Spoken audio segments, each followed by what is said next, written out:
Il est hors de doute que si les affaires de 1814 eussent tourné différemment, il nous accomplit assurer l'empereur son mariage avec la fille de Joseph.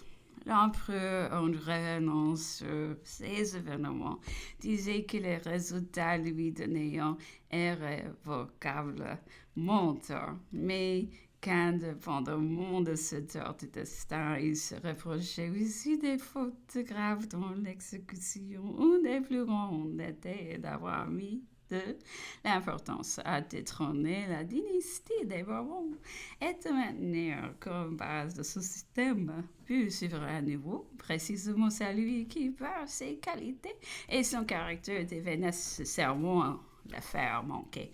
Lors de la réunion avec un ancien précepteur de Ferdinand, son principal conseil est Scoïkis. Apercevant tout aussitôt les grands projets de l'empereur et défendant la cause de son maître, lui disait: Vous voulez-vous créer un travail d'Hercule lorsque vous n'avez sous la main que jeu d'enfant? Vous voulez-vous délivrer des Bourbons d'Espagne? Pourquoi les craindriez-vous? Ils sont nuls, ils ne sont plus français, vous n'avez aucunement à les craindre, ils sont tout à fait étrangers à votre nation et à vos mœurs. Vous avez ici Madame de Montmorency et de vos dames nouvelles, ils ne connaissaient pas plus les unes que les autres, elles sont sans différence à leurs yeux. Malheureusement, l'empereur en décida autrement.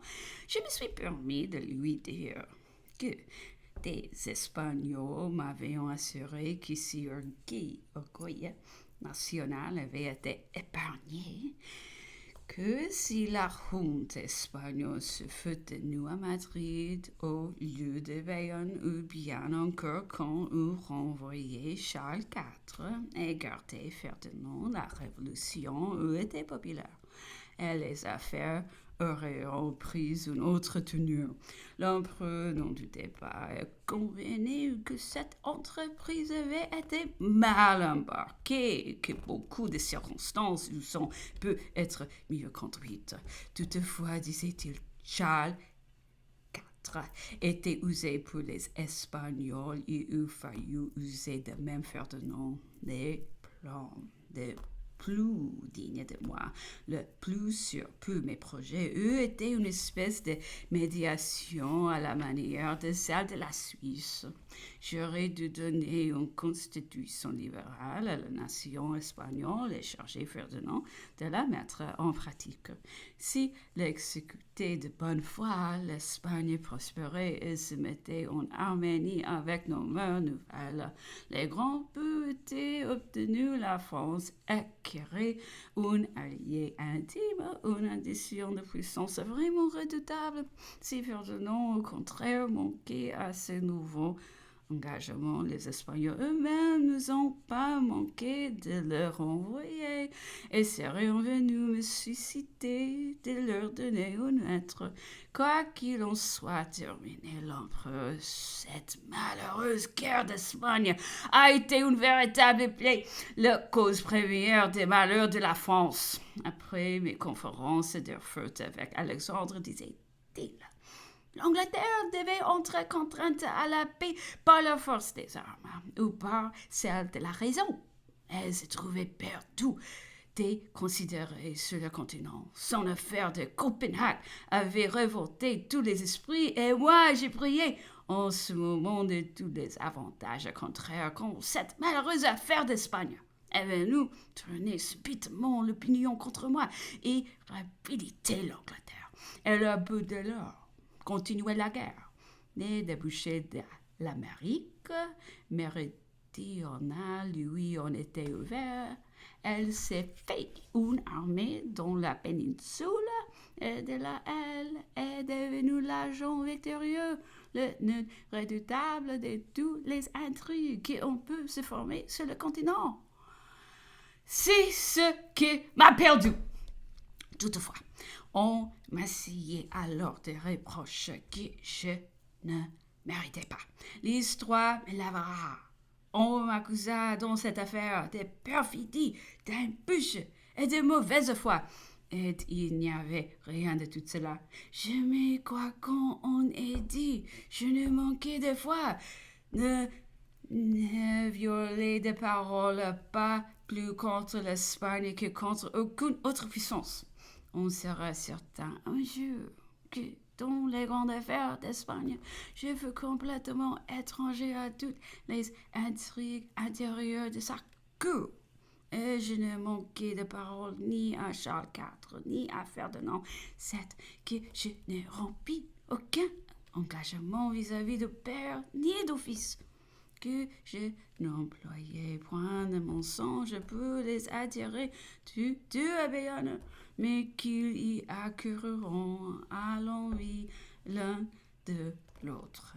Quand je les vis à mes pieds, que je peux juger par moi-même de toute leur incapacité. J'ai pris en pitié le sort du grand peuple. Je saisis aux chevaux l'occasion unique que me présentait la fortune pour régénérer l'Espagne, l'enlever à l'Angleterre et l'unir intimement à notre système. Dans ma pensée s'était posée une base fondamentale de repos et de la sécurité de l'Europe. Mais loin d'y employer d'ignobles jeux de faible détour, comme on l'a répondu si je péchais, c'est pas une audacieuse franchise, au contraire par un excès d'énergie. Mais on ne fait pas une guet-apens, mais un immense coup d'État. Quelque peu d'hypocrisie me sauvait, ou bien encore si j'avais voulu seulement abandonner le prince de la paix à la fureur du peuple. Mais il était mon paru horrible. Il me semblerait qu'il y ait le prix du sang. Et puis, il est vrai de dire encore que Murat m'a beaucoup gâté tout cela. Quoi qu'il en soit, je dédaignais les voies tortueuses et communes. Je me trouvais si puissant. Je vous ai frappé de trop haut. J'ai voulu agir comme la Providence qui remédie au maux des mortels par des moyens à son gré parfois violents et sans s'importer d'aucun jugement. Toutefois, j'embarquai fort mal toute cette affaire.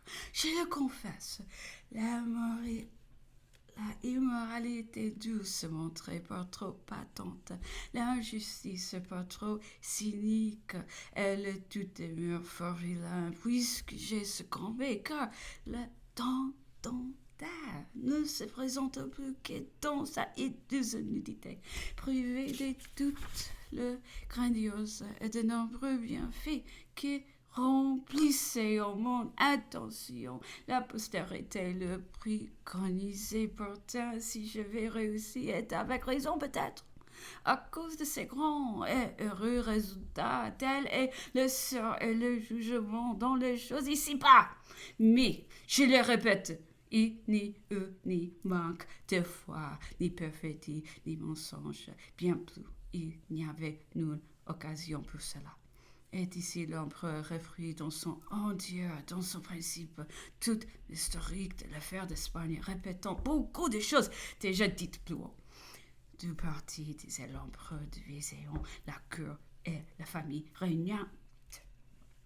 L'un était celui du monarque aveuglément gouverné par son favori, le prince de la paix, lequel s'était fait le véritable roi. L'autre était celui de l'héritier présomptif conduit par son précepteur et ce qui aspirait à gouverner. Ces deux partis recherchaient également mon appui et me faisaient beau jeu. Non doute que j'étais résolu d'en tirer tout l'avantage possible.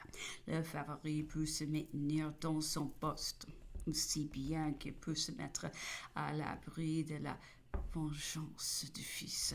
La mort du père arrivant m'offrait au nom de Charles IV de faire des concerts, la conquête de Portugal se réservant pour lui la souveraineté des Algarves comme asile. D'un autre côté, le prince des Asturies m'écrivait clandestinement à l'insu de son père pour me demander une femme de ma main et implorer ma protection. J'ai conclu avec la première et laissé la seconde sans réponse. Mes troupes étaient déjà admises dans la péninsule quand le fils proféta d'une émeute pu faire abdiquer son père et régner à sa place. On m'a imputé bêtement d'avoir pris part à toutes ces intrigues, mais j'y étais d'autant plus étranger que la dernière circonstance surtout dérangeait. Tous mes projets arrêtés avec le père et par suite desquels mes troupes se trouvaient déjà au sein de l'Espagne. Les deux parties sentiront bien dès lors que je pouvais et devais être leur arbitre. Le roi détrôné s'adressa donc à moi pour obtenir vengeance, et le fils y aurait pu être reconnu. Tous s'empresseront de venir plaider devant moi, également poussés par leurs conseillers respectifs, ceux-là même qui les gouvernaient ont tout à fait et qui ne voyant plus d'autres moyens pour assurer leur propre dette que de se jeter dans mes bras. Les princes de la paix ayant failli être massacrés persuada facilement ce voyage à Charles IV et à la reine, qui s'étant eux-mêmes vus en danger de périr par la multitude. De son côté, le précepteur esquisse le véritable auteur de tous les maux d'Espagne, alarmé de voir Charles IV protester contre son abdication, ne voyant que le chevaucheur sans pupille ne triomphait pas, fut fort ardent à déterminer le jeune roi. Ce chanoine, d'ailleurs très confiant dans ses moyens, ne désespérait pas d'influencer de vive voix sur mes déterminations de mener ainsi à reconnaître Ferdinand m'offrant pour son propre compte de gouverner, disait-il, tout à fait à ma dévotion, aussi bien que pourrait le faire le prince de la paix au nom de Charles IV. Et il faut convenir, disait l'empereur, que si j'exécutais plusieurs de ses raisons et suivi quelques-unes de ses idées, je m'en serais beaucoup mieux trouvé. Quand je l'ai tout réuni à Bayonne, ma politique se trouva posée bien au-delà de ce qu'elle eût jamais osé prétendre. Il en a été ainsi de plus d'un autre événement de ma vie dont on a fait honneur à ma politique et qui n'appartenait qu'au hasard. Je ne vais pas combiner, mais j'ai profité. Ici, je vais le nœud de gordillon devant moi. Je le coupais. Je ferai à Charles IV et à la reine de me céder la couronne d'Espagne et de vivre paisiblement en France. Ils s'y prêteront, je pourrais dire presque volontiers, tant il était young ou serait contre le fils. Et tant eux et leurs favoris ne recherchaient en autre chose désormais que le repos et la sûreté. Le prince des Asturies n'y résista pas extraordinairement, mais il ne fut employé contre lui ni violence ni menace. Et si la peur le décida, ce que je crois bien, cela ne dut regarder que lui. Voilà, mon cher, en bien peu de mots, toute l'historique de l'affaire d'Espagne. Quoi qu'on dise ou qu'on écrive, on en arriva là. Et vous voyez qu'il ne saurait y avoir là occasion pour moi à détour, mensonge, manque de parole ou violation d'engagement pour me rendre coupable. Il eût donc fallu vouloir me salir gratuitement. Oh, jamais je n'ai montré ce penchant. Du reste, dès que je prononçais la des intrigants qui fourmillent dans toutes les cours, ceux-là même qui avaient été le plus actifs à provoquer les malheurs, chercheront aussitôt à faire leur affaire auprès de Joseph, comme ils l'avaient fait auprès de Charles IV et de Ferdinand VII, mais soigneusement attentifs à la marche des événements. Ils ont tourné plus tard à mesure que les circonstances devenaient difficiles et que nos désastres approchaient, si bien que ce sont encore eux que se trouvent gouvernés aujourd'hui Ferdinand. Et chose effroyable, peut mieux s'asseoir. Ils n'ont pas hésité à rejeter l'odieux, le crime des malheurs éprouvés sur la masse des niaises qu'ils ont proscrits et qui tiendront donc les bannissements de ces gens naturellement honnêtes qui, dans le principe, blâmeront fort le voyage de Ferdinand, dont plusieurs même s'y opposeront, puis prêteront serment à Joseph qui leur sembla identifié pour leur au bonheur et au repos de leur patrie, et lui demeureront fidèles jusqu'à ce que la grande catastrophe va le faire descendre du trône.